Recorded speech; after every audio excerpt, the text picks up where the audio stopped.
Students, आज हमें करनी है मैथ्स की वर्कशीट नंबर 36 और हमारी वर्कशीट का टॉपिक है प्रैक्टिकल ज्योमेट्री, जहां पर हम रिवाइज करेंगे कंस्ट्रक्शन ऑफ ट्रायंगल को। यानी आज हमें सीखना है प्रायोगिक ज्यामिति और त्रिभुज की रचना किस प्रकार की जाती है, आज हम ये सीखेंगे।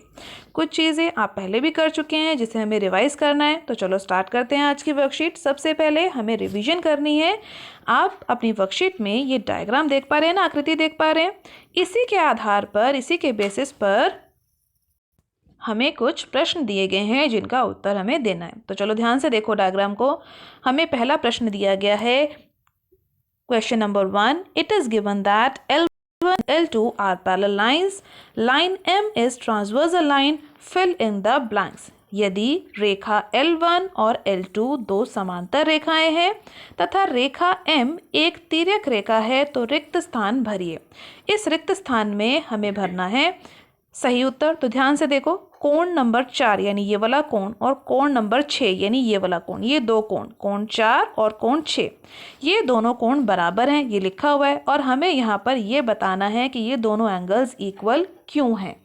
यहाँ पर ध्यान से देखो, ये जो कोण 4 यानी कोण नंबर एंगल नंबर 4 और जो एंगल नंबर हमारा 5 है, इन दोनों को देखें तो ये एक जेड बना रहे हैं ना।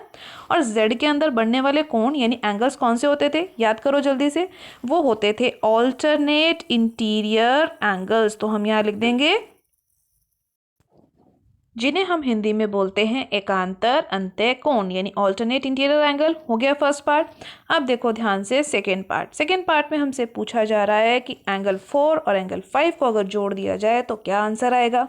यानी कोण 4 और कोण 5 को जोड़ दिया जाए तो क्या उत्तर होगा। देखो ये दोनों, ध्यान से देखो, ये दोनों जो क्या है, पैरेलल लाइंस, समांतर रेखाएं। और इसको इस तीसरी रेखा ने आकर काट दिया जो कि ट्रांसवर्सल होती है यानी कि तिर्यक रेखा। और कोण 4 और कोण 5 इस तिर्यक रेखा के द्वारा एक ही दिशा में यानी ट्रांसवर्सल के द्वारा, ट्रांसवर्सल के थ्रू पैरेलल लाइन के अंदर बन रहे हैं और एक ही साइड पे बन रहे हैं ना ये दोनों एंगल। तो इन दोनों का सम कितना होगा, 180 डिग्री। क्योंकि याद है ना, समांतर रेखाओं के एक ही तरफ बनने वाले अंत्य कोणों का योग 180 होता है। यानी interior angle made on the same side of transversal का सम जो है वो 180 होता है, यानी वो होते हैं सप्लीमेंट्री एंगल। इसके बाद हम करते हैं सी पार्ट। सी पार्ट देखो क्या दिया गया, a pair of corresponding angles dash, यानी एक संगत कोणों का जोड़ा डैश होता है। तो क्या होता है, हमारे जो कॉरस्पॉन्डिंग एंगल्स हैं, आपने पढ़ा था ना, क्या होते हैं, वो होते हैं आपस में इक्वल। यानी आप यहाँ क्या लिखेंगे कि संगत कोण हमेशा बराबर होते हैं यदि रेखाएं कैसी हों, रेखाएं यदि समांतर हो। यानी अगर पैरेलल लाइंस हैं तो उसके अंदर बनने वाले जो कॉरस्पॉन्डिंग एंगल्स होंगे वो हमेशा इक्वल होंगे। अब देखो क्वेश्चन नंबर 2 में हमें क्या बताया गया है, some important properties related to triangle and in a right angle triangle ACB। 3 parts हमसे पूछे गए हैं, यानी एक त्रिभुज से संबंधित कुछ गुण हमें बताए गए हैं यहाँ पे। और हमें एक समकोण त्रिभुज यानी एक 90 डिग्री वाला जो त्रिभुज होता है वो दे रखा है जिसका नाम है ACB। तो ट्राइंगल आप यहाँ पे देख पा रहे हैं, यहाँ पर C पे बना हुआ है हमारा राइट एंगल। और पहला पार्ट हमसे पूछा गया है angle A plus angle B plus angle C, यानी इस त्रिभुज के इस तीनों कोणों का योग, इस ट्राइंगल के तीनों एंगल्स का सम कितना होगा। आपने पढ़ा था ना, ये होगा 180 डिग्री का। तो ये हो गया हमारा फर्स्ट पार्ट, था ना कितना इजी, जहां पर हमें तीनों कोणों का योग यानी तीनों एंगल का सम लिखना था। अब इसके बाद देखो सेकेंड पार्ट क्या है। सेकेंड पार्ट में बोला हुआ है A² प्लस B²। तो डायग्राम को ध्यान से देखो, ये है मेरा A, ये लाइन है मेरी B, लिखिए ना इसके नीचे A और यहाँ लिखा है A, और ये है C। तो कुछ याद आया, हमने पढ़ा था कि ये जो लाइन होती है, जो सबसे बड़ी लाइन होती है, ये कहलाती है हमारी हाइपोटेन्यूज। याद है ना पाइथागोरस थ्योरम, जिसको हम हिंदी में बोलते हैं कर्ण, ये बोलते हैं इस रेखा को कर्ण। और नीचे वाली लाइन ये है हमारा बेस, यानी जिसको हम हिंदी में बोलते हैं आधार। और इस रेखा को जो A बनी हुई है, इस लाइन का क्या नाम होता है, इसको हम बोलते हैं परपेंडिकुलर यानी कि लंब। और हमारी पाइथागोरस की थ्योरम क्या कहती है? हाइपोटेन्यूज का स्क्वायर बराबर होता है बेस के स्क्वायर के प्लस हाइट के स्क्वायर के या फिर हमारे परपेंडिकुलर के स्क्वायर के, जिसको हम पी का स्क्वायर लिखते हैं। तो हमारी हाइपोटेन्यूज यहाँ पर क्या है? वो है हमारा ये सी। तो सी स्क्वायर बराबर होगा ए स्क्वायर प्लस बी स्क्वायर के। तो यही तो हमसे पूछा हुआ था। तो ए स्क्वायर प्लस बी स्क्वायर किसके इक्वल आ जाएगा? सी स्क्वायर के। तो दूसरे वाले का आंसर हम क्या लिख देंगे? सी स्क्वायर। अब देखो सी पार्ट क्या है इसके बाद? सी पार्ट देखो अब इसके बाद क्या है? ए प्लस बी, फिर है डैश और फिर लिखा हुआ है सी। तो ध्यान से देखो ए प्लस बी, अगर दो साइड्स को जोड़ दिया जाए तो आपने पढ़ा था ना, अगर टू ट्राइंगल की दो साइड को जोड़ें तो उसका आंसर तीसरी साइड से बड़ा आना चाहिए। तो यहाँ पर क्या साइन आ जाएगा? ग्रेटर देन साइन, यानी त्रिभुज की दो भुजाओं का योग तीसरी भुजा से बड़ा होता है। तो यानी sum of two side of triangle is greater than the third side. तो यहाँ पर ग्रेटर देन का साइन बना देंगे, यानी बड़े का। अब इसके बाद हम करते हैं आगे की वर्कशीट। आगे की वर्कशीट में हमें बोला गया है revise the steps of construction, यानी रचना के चरणों की पुनरावृत्ति कीजिए। आपको यहाँ पे डायग्राम्स दिख रहे हैं ना बने हुए, इसी के से रिलेटेड आगे की रिवीजन है। तो देखो क्या बोला हुआ है। तो देखो क्या करना है हमें इसमें। Anika constructed the triangle LMN, that is a right angle triangle at M, where LN is 5 cm and MN is 3 cm. Each step on different sheets. And now she mixed the sequence. Can you help her to arrange the construction steps in correct sequence? यानी अनिका ने एक त्रिभुज LMN की रचना की, जो कि एक समकोण त्रिभुज है M पर। LN का माप था 5 सेंटीमीटर और MN का माप था 3 सेंटीमीटर। उसने ये बना तो लिया, लेकिन उसने जो ये डायग्राम बनाया ना, ये अलग अलग शीट पे बनाया। अब गलती से उसकी सारी शीट्स जो हैं वो मिक्स हो गई, तो उसका क्रम बदल गया, यानी वो भूल गई कि कौन सी शीट पहले लगेगी और कौन सी बाद में। तो आपको उसकी मदद करनी है और उसके रचना के चरणों को सही क्रम में लगाना है।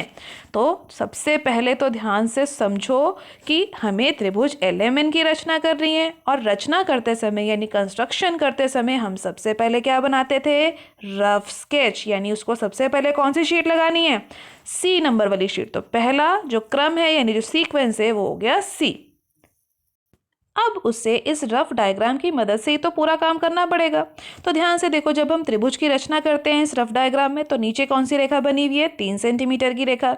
तो उसने भी यही करा होगा, इस रफ डायग्राम को देख के पहले ऐसी सी 3 सेंटीमीटर की रेखा खींची होगी। यानी अगला क्रम किसका आया? अगला नंबर किसका आया? ई शीट का। तो सी के बाद वो ई को लगा देगी।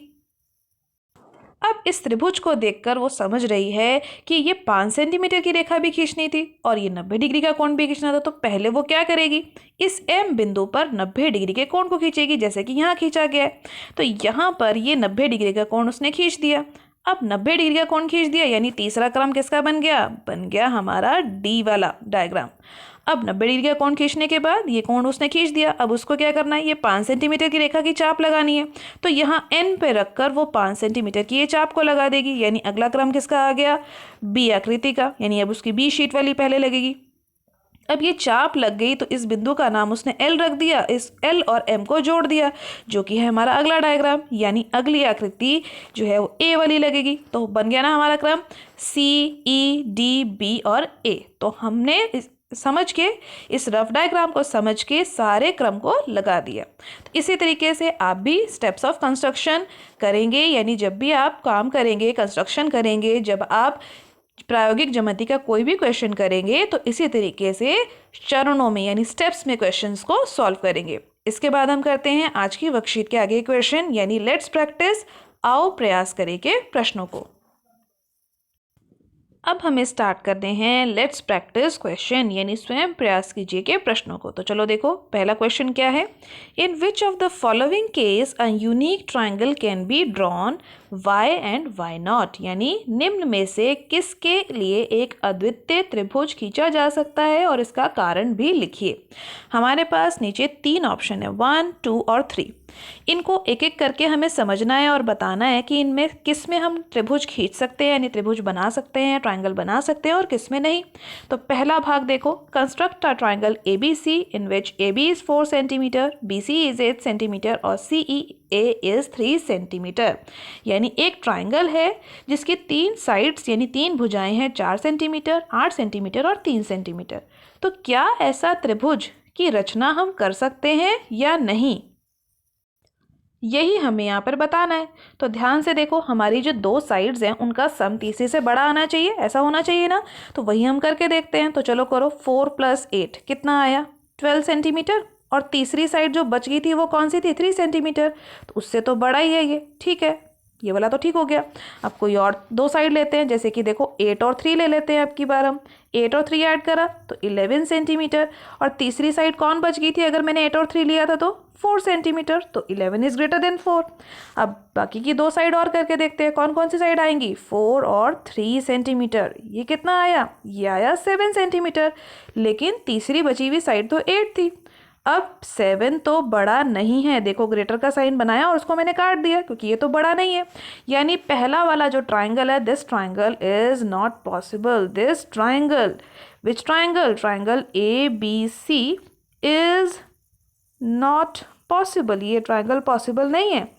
तो हम क्या लिख देंगे, त्रिभुज ABC बनाना संभव नहीं है। हम लिखेंगे संभव नहीं है, is not possible to construct. English में लिख देंगे। क्यों लिख देंगे, क्योंकि 2 साइड की जो सम है वो तीसरे से बड़ी नहीं आ रही। तीसरे वाले में देखो यहाँ पर ये नहीं आ रही ना, इसीलिए। अब हम देखते हैं सेकेंड पार्ट को। तो देखो सेकेंड पार्ट में कैसा ट्राइंगल बनाना है, XYZ, जहाँ पर XY 6 सेंटीमीटर हो, एंगल X 90 हो और एंगल Y 120। यानी त्रिभुज XYZ की रचना करवानी है जहाँ XY का मान 6 सेंटीमीटर, कोण X का मान 90 डिग्री और कोण Y हो 120 डिग्री। तो इस त्रिभुज में जो 2 कोण हमें दिए गए हैं, X दिया गया है 90 डिग्री और Y दिया गया है 120 डिग्री।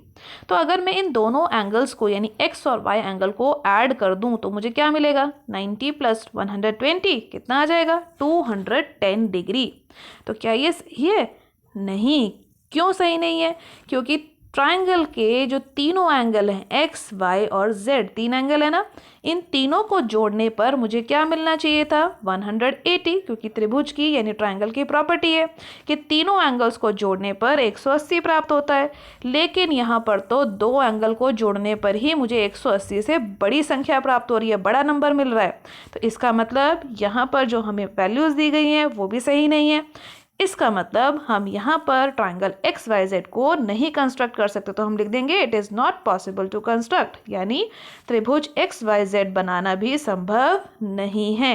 तो अब आते हम हमारे तीसरे त्रिभुज पे, यानी त्रिभुज यानी ट्राइंगल PQR पे। तो देखो तीसरा जो ट्राइंगल है वो कौन सा है, PQR ट्राइंगल, जहाँ पर PQ है 6 सेंटीमीटर, एंगल P है 60 और एंगल R है 30। यानी PQ का मान है 6 सेंटीमीटर, कोण P है 60 डिग्री और कोण R भी है 60 डिग्री। तो हम इसके लिए भी रफ डायग्राम बना लेते हैं जल्दी से, ठीक है।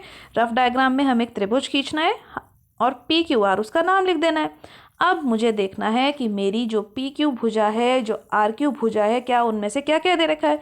तो जो भुजा मुझे दे रखी है ना उसका नाम मैं नीचे लिखती हूँ, P और Q। तीसरा बिंदु था R, उसको मैं ऊपर लिख देती हूँ। PQR त्रिभुज बन गया। रफ बनाना है आपने, इसको नाप के नहीं बनाना, सिर्फ ऐसे ही पेंसिल और स्केल की सहायता से इसे खींच लेना है। PQ का मान है 6 सेंटीमीटर, क्योंकि अभी हम चेक कर रहे हैं कि क्या हम इसको सही तरीके से बना पाएंगे या नहीं। तो रफ डायग्राम में तो आप बना रहे हैं। अब मुझे P कोण का मान दे रखा था 60 डिग्री, तो मैं यहाँ लिख देती हूँ। और मुझे R कोण का भी माप दे रखा है 30 डिग्री। लेकिन जब तक मुझे ये कोण ना पता हो तब तक तो मैं ये त्रिभुज बना ही नहीं सकती। तो क्या मैं इस कोण को निकाल सकती हूँ? हाँ, मैं इस कोण को निकाल सकती हूँ, क्योंकि त्रिभुज के तीनों कोणों का योग होता है 180 डिग्री, जिसमें से कि P कोण का मान मुझे 60 दे रखा है, Q मुझे नहीं पता, लेकिन R मुझे पता है 30 डिग्री बराबर है 180 के। तो मैं R Q कोण का मान कैसे निकाल सकती हूँ? इस 60 और 30 को जोड़ेंगे कितना हो जाएगा, 90। तो उस 90 को मैं 180 की तरफ पास ले जाती हूँ, घटा हो जाएगा। तो Q कोण का मान मेरे पास कितना आ गया, 90 डिग्री का। तो अब तो मैं इसे बना सकती हूँ। तो चलो अपनी पेंसिल, स्केल, प्रकार सब एक साथ निकाल लो जल्दी से। और पहले बनाएंगे पी क्यू लाइन सेगमेंट यानी रेखाखंड पी क्यू। पेंसिल और स्केल की सहायता से इसे 6 सेंटीमीटर का हम खींच लेंगे। उसके बाद पी जो कोण था वो 60 डिग्री का था, तो इस बिंदु को लिखते हैं पी और इसको लिखते हैं क्यू। इसके बाद आप डी की सहायता से या प्रकार की सहायता से 60 डिग्री का कोण बना सकते हैं। जब आप डी की सहायता से 60 डिग्री का कोण बनाएंगे तो वो कुछ इस तरीके से बनेगा, क्योंकि पी पे बनाना था ना 60 डिग्री का कोण। और क्यू पे कितने डिग्री का कोण बनाना है? क्यू है हमारा 90 डिग्री का। तो डी की सहायता से क्यू पर रखते हुए 90 डिग्री का कोण बना दीजिए इस तरीके से, जो सीधा बनेगा। तो ये आ गया हमारा 90 डिग्री का कोण। और जहां पर ये दोनों रेखाएं आपस में काटेंगी ये बिंदु होगा हमारा आर बिंदु। और इस कोण को आप डी की सहायता से नाप के देखेंगे तो यह आ जाएगा 30 डिग्री का कोण। तो बन गया हमारा तीसरा प्रश्न। तो इसी तरीके से आज की वर्कशीट में हमने सीखा है कि हम किस तरीके से कंस्ट्रक्शन कर सकते हैं ट्रायंगल की, यानी त्रिभुजों की रचना किस प्रकार की जाती है, किस किस परिस्थिति में यानी किस किस सिचुएशन में हम त्रिभुज यानी ट्रायंगल नहीं बना सकते हैं। तो ये सब चीज़ें आपने आज दोबारा पढ़नी है। एनसीईआरटी में इससे रिलेटेड जो भी और क्वेश्चन है उन सभी क्वेश्चंस की आपने प्रैक्टिस ज़रूर करनी है। आज की वर्कशीट की वीडियो अच्छी लगी हो तो अपने फ्रेंड्स के साथ लाइक और शेयर करना मत भूलिएगा। मेरे चैनल पर पहली बार आए हैं तो चैनल को सब्सक्राइब कर लीजिए ताकि आपको अगले आने वाली वीडियोज़ की नोटिफिकेशन टाइम से मिल सके। Thank you for watching.